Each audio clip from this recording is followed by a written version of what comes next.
Hello, my name is Rich Howard, owner of Architectural Builder Supply. In this video is to bring you a closer look at the Bobrick B-824 SureFlo Automatic Counter mounted Liquid Soap Dispenser. So this is quite simply an automatic soap dispenser. You put your hands underneath and you get soap. Bobrick, SureFlo, very nice quality automatic soap dispenser. And I'm going to go over the steps of installation with you now. So this kit is comprised of several pieces, but in no way is this a daunting kit or a difficult kit to install. Reviewing the instructions a couple of times will alleviate any sort of concern that you might have in terms of installation. Before I show you the constituent parts, let's just touch on some of the dimensional requirements.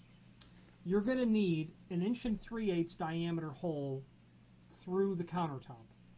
1 3/8".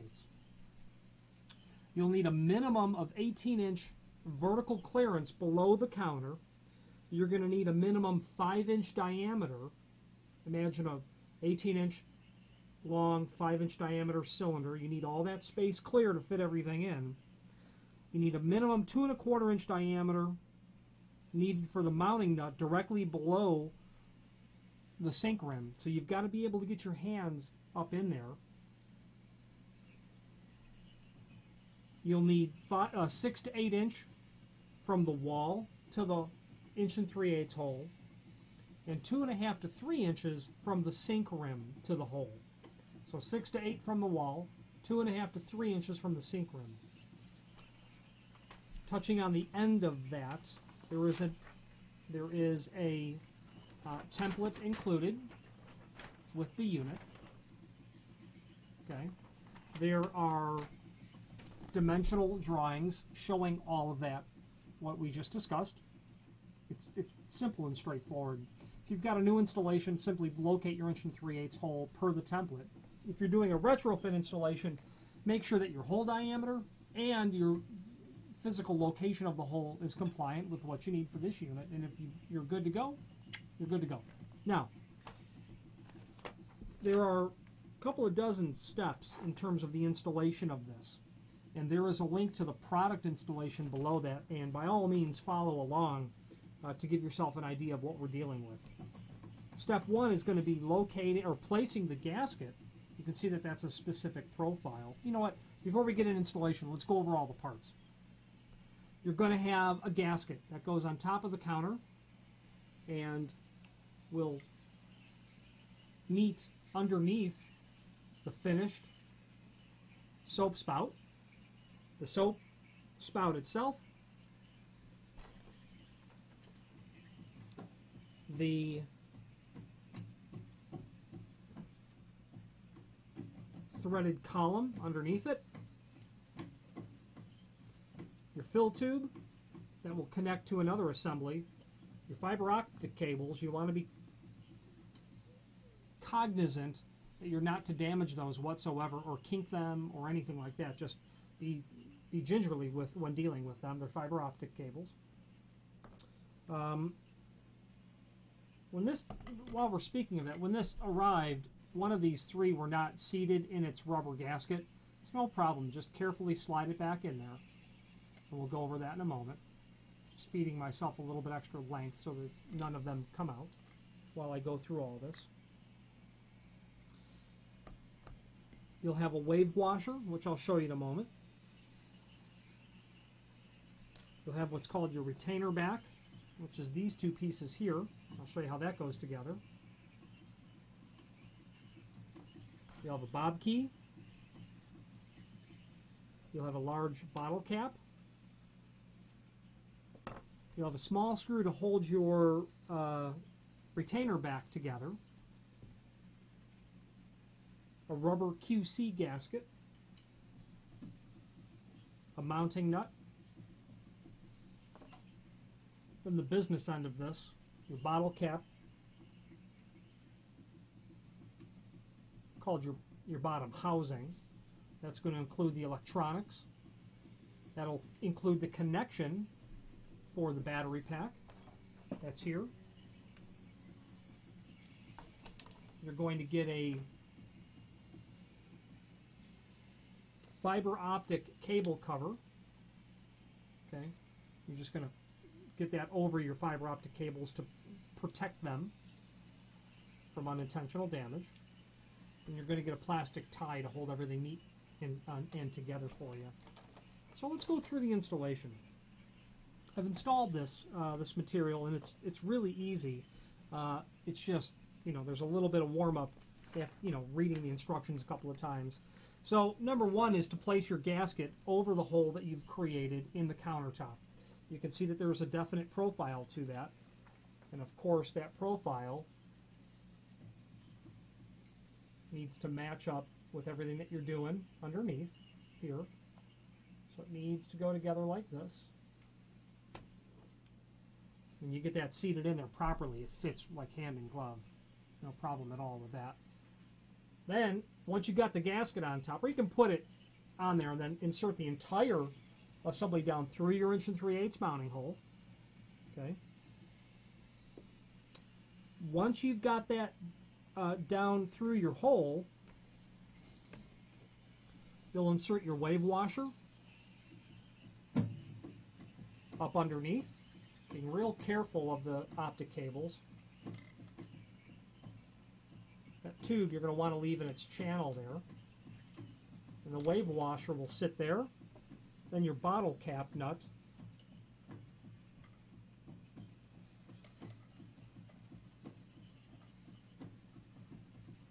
Again, I've got my fiber optic cables right in the little trough that they're supposed to sit in.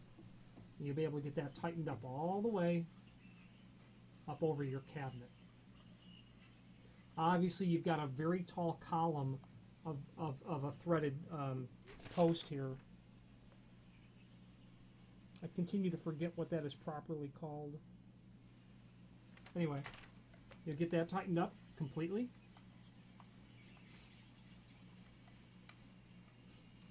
So I paused that video while I was tightening that nut.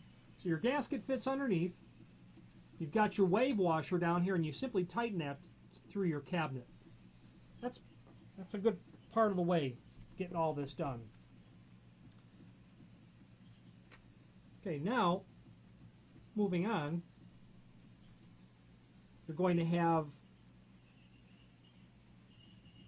at this point, the next thing that you need to do is to get, and my fiber optic cables fell out of their little gasket, which is no problem. I'm just going to put all that together real quick while we're doing this.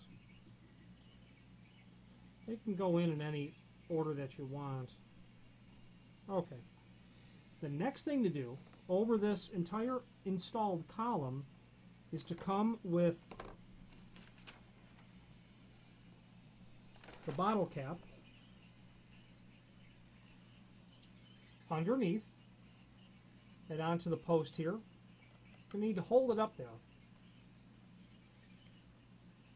Okay, now onto this assembly, you're going to attach your retainer back, which is that part number 10 on page 1, and that's this two-piece installation here.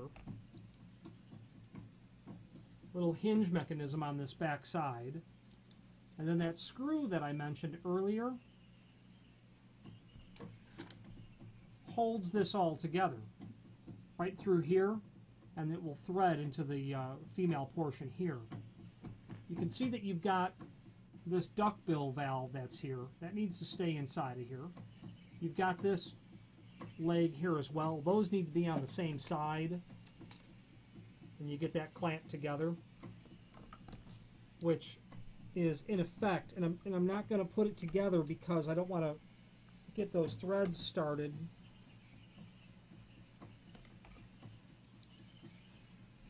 I'm going to assemble it, and then I'll hold it up and show you what it looks like. Okay, now it needs to look like that. That business end is on the bottom. Your fill tube, which I have caught in there, needs to go onto the barbed area here. So this connects to here, and you tighten all that down. At that point, this is tightened down and clamped, and I'm going to remove it now. Now, using your imagination, you'll be able to take the bottle cap and connect what we refer to as the business end, but first installing the rubber gasket, which, you know, it only goes on one way because it has to follow your profile of what you're dealing with here. So it can only go on that way. And at that point, you can tighten that all together. Now, we do kind of have to start to use our imagination because I'm not doing a complete installation or an actual installation. The next step is to attach your fiber optic cables. The only thing that you need to worry about with that is that there are 3 cables. One's got that red band on it. That red band needs to go to the bottom of those 3 holes that you can see inside of there.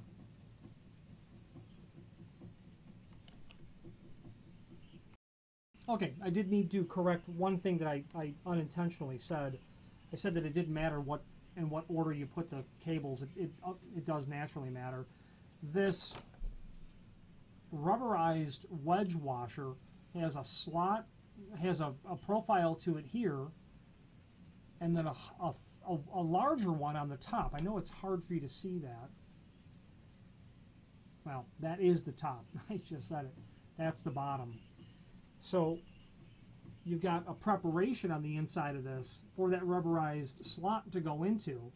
You got the small one on the bottom, and that large key cut has to go on the top, which means, per the instructions, your red banded optic cable has to go on the bottom, and that's this small little profile here. And when you achieve that, you'll be able to install your fiber optic cables per the instructions into the 3 holes that are in there.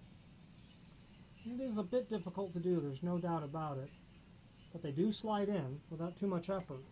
And you've got this black cap that goes on, which secures it onto the electronic portion that's inside of here. You tighten it, don't over tighten it. That's the bottom line. So now you're getting real close to having everything installed. This is all like this. You've got this assembly that's clamping this down. This is going over it, okay? These cables are not to be on the inside of this.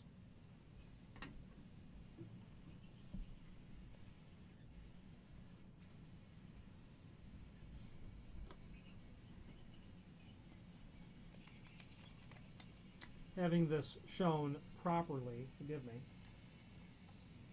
is that the cables are on the outside of this. Okay. Then they're connected. Then this assembly is held down secure using all of this retainer back, it's called. If you recall back, your washer, I'm going to put that together here in my hands. And you've got that screw. That all is clamped down to the base of this, to the base here. Once that's all installed, then this cap comes over and locks it all down tight. Your optical cables are attached. The soap bottle and the electronic portion is attached to the rest of the assembly. Okay. Then the last thing at that point is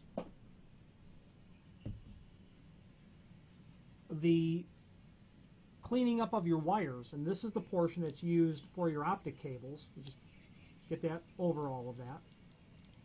Secure down everything with the zip tie that's included. Tighten the cables down. You don't want them loose underneath the vanity. Then your battery pack, your 4, I think they're D batteries. You got 4 D batteries. The plug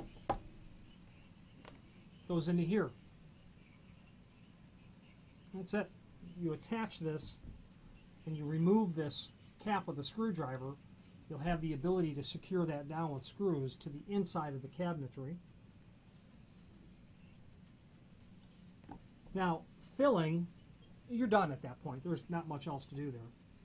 Filling it is quite easy. That's the last part I think I haven't shown you is the bob key. You insert that, and it's going to allow you to gain access hard to do it with one hand, of course. Gain access to the top, and that's where you fill this from. This can only be filled from the top. It's just, you'd have to disassemble it to fill it from the bottom, so it's only filled from the top. And you snap that back in, and you're good to go. It's a very attractive situation that Bobrick has here. Okay. I've used these out in the wild. They work really well. They work reliably every time. Okay. I like using them a lot. Installation is very easy. People that buy these are people that are managers of buildings, people that are, you know, I've sold these to airports, to movie theaters, any large public space. Now, the operating instructions are on the back, and that kind of is where this video will leave off. Prime the unit. After filling the dispenser, plug in the power to start the prime. So, fill it before you plug it in. Or if unit is plugged in prior to filling the dispenser, place the hand under the spout to start the priming process to get the soap from the bottom of the bottle down here. And you might wonder, that fill tube connects to the retainer back. Well, that's connected to the Duckbill valve that's here. And all of that assembly, well, correctly, all of the duckbill assembly connects down to here, into which there's another supply tube that is connected to the very bottom of the unit. Okay? That's how that's going to work. Prime it. Bring the soap up. Place hand. Step 2. Place hand under spout within the sensor location for approximately 1 second to dispense the controlled amount of liquid hand soap. Step 3. Adjusting amount of soap dispensed. It's very simply done here with the portion control knob. Depending on the viscosity of the liquid, soap that's being used, 0.4 milliliter to 3 milliliter of soap. Preset at the factory. It's preset from the factory at the maximum amount of soap, so you would just dial it back.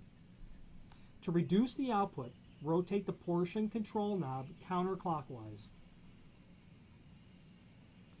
Step 4, LED light indicators. When activated, solid green LED will light. If green light is flashing, remove the hand to allow the unit to reset. Then activate again. Flashing red means that it's time to replace the batteries.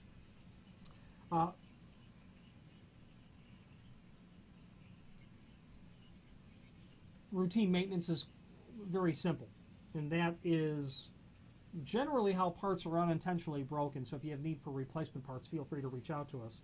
Or vandalism, of course. Unintentional damage when you're cleaning it, or vandalism. Every 3 to 6 months, they want you to flush the system with lukewarm water. So that's just easy. You'd fill it with lukewarm water and then cycle through. To do that maintenance step every 3 to 6 months, when you're empty, fill it with lukewarm water from the top to dilute the soap.